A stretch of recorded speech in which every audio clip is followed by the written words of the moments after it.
عام طور پر ہوتا یہ ہے کہ ایک آدمی اگر کسی مشکل گھڑی سے گزرتا ہے، کسی مشکل راستے سے گزرتا ہے،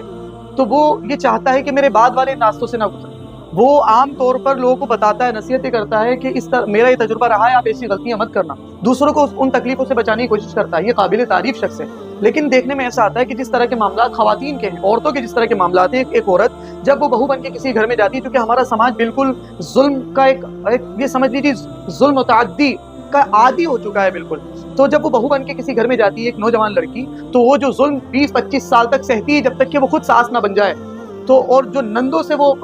پریشانیوں اور پریشر جھیلتی ہے جس طرح کا، اور جو تانے دیورانیوں جیٹھانیوں کے وہ جھیلتی ہے، وہ ساری مشکلات دیکھنے اور سہنے اور برداشت کرنے کے بعد جب وہ اس مقام پر پہنچتی ہے، وہ ساس بنتی ہے، تو اس کے اندر تو یہ جذبہ ہونا چاہیے کہ جو دکھ میں نے دیکھے ہیں، جس طرح کا ٹورچر میری ساس نے مجھے کیا، جس طرح سے پریشان مجھے میری نندوں نے کیا، جس طرح سے مجھے بدنام کرنے کی میری دورانیوں میری جو جیٹھانیوں نے کوشش کی، میرے گھر میں اگر کوئی بہو آئے گی، میرے گھر میں بھابھی آئے گی، میں کسی کی نند بنوں گی، تو میں اس کے ساتھ ایسا نہیں ہونے دوں گی، اسے ان مشکل گھاٹیوں سے نہیں گزاروں گی۔ ہونا تو یہ چاہیے، لیکن افسوس وہ جن مشکل گھاٹیوں سے گزرتی ہیں، انہی مشکل گھاٹیوں سے پھر وہ اپنی بہوؤں کو، اپنی بھابھیوں کو، اپنی دورانیوں کو اور اپنی جیٹھانیوں کو گزارنے کی کوشش کرتی ہیں، جو بہت ہی زیادہ قابل افسوس بات ہے۔ تمہاری نمازیں، تمہارے روزے ایک طرف، لیکن لوگوں پر کیا گیا ظلم، یہ تمہاری نمازیں اور تمہارے روزے سب کچھ ختم کروا سکتا ہے۔ حدیث شریف سے اس بات کا پتہ چلتا ہے۔